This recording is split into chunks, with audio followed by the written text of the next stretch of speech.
নমস্কার সবাইকে, welcome back to my channel Preeti cooking house.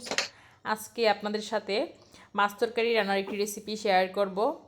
তো বড় মাছের তরকারি আজকে রান্না করব। মাছ তরকারি রান্না করার জন্য কড়াইয়ে প্রথমে সয়াবিন তেল দিয়ে দিলাম পরিমাণ মতো।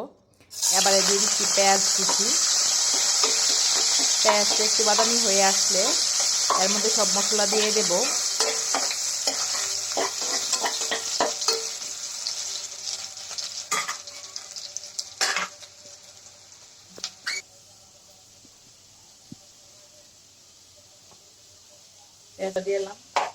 দিয়ে দিলাম 1 চামচ পরিমাণ হলুদ গুঁড়া। জল দিয়ে এবার এর মধ্যে একটু জল দিয়ে দেবো। জল দিয়ে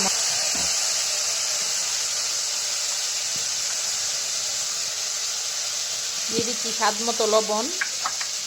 তো আপনারা যারা আমার চ্যানেলটি সাবস্ক্রাইব করে দিয়েছেন আপনাদেরকে অসংখ্য ধন্যবাদ। আর যারা আমার এই ভিডিওটি প্রথম দেখতেছেন আশা করছি আমার চ্যানেলটি সাবস্ক্রাইব করে দিয়ে দিবেন। তো জিরা বাটা দিয়ে দিচ্ছি। বড় মাছ রান্না করব তাই এখানে পরিমাণ মতো জিরা দিয়ে দিলাম। আবার একটু জল দিয়ে মশলাটা ভালো করে কষিয়ে নেব।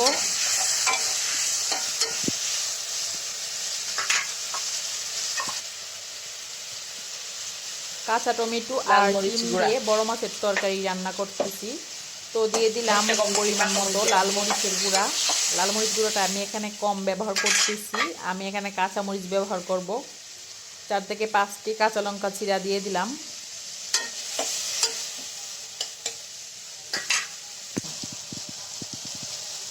এবারে মশলাটা ভালো করে কষিয়ে নিয়ে এর মধ্যে আগে থেকে কেটে ধুয়ে রাখা সবজি দিয়ে দিচ্ছি।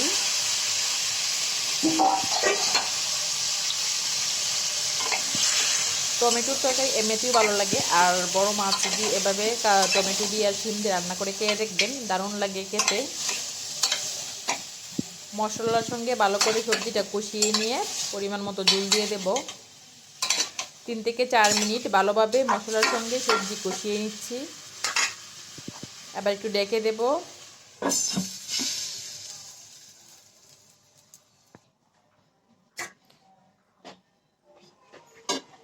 ডেকে দেওয়ার 2 থেকে 3 মিনিট পর সবজি থেকে সামান্য পরিমাণে জল ছাড়ছে। তো জলটা ভালো করে শুকিয়ে নিয়ে এর মধ্যে পরিমাণ মতো জল দিয়ে দেব। আবারও একটু ডেকে দেব।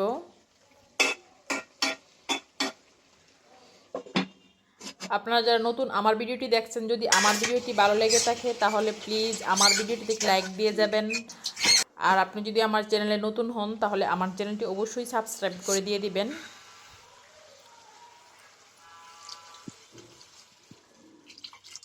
তো 2-3 মিনিট পর সবজিগুলো ভালো করে কষিয়ে নিয়ে এবারে পরিমাণ মতো জল দিয়ে দিচ্ছি।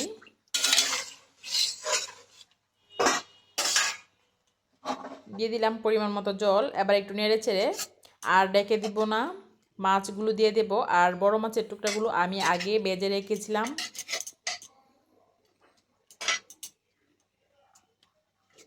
তো মাছ দিয়ে দিচ্ছি।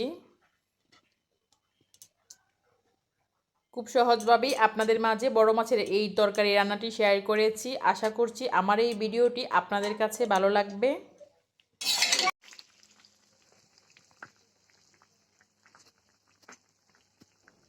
তো মাছ তরকারিটা জাল হয়ে এসেছে, এ পর্যায়ে চুলাটা অফ করে দিচ্ছি। আপনাদের কাছে কেমন লেগেছে আমার এই বড় মাছের তরকারিটা কমেন্টে জানাবেন। ধন্যবাদ সবাইকে, সবাই ভালো থাকবেন। আবারও দেখা হবে আপনাদের সাথে নতুন কোনো রেসিপি নিয়ে। এ পর্যন্ত সবাই ভালো থাকুন, সুস্থ থাকুন।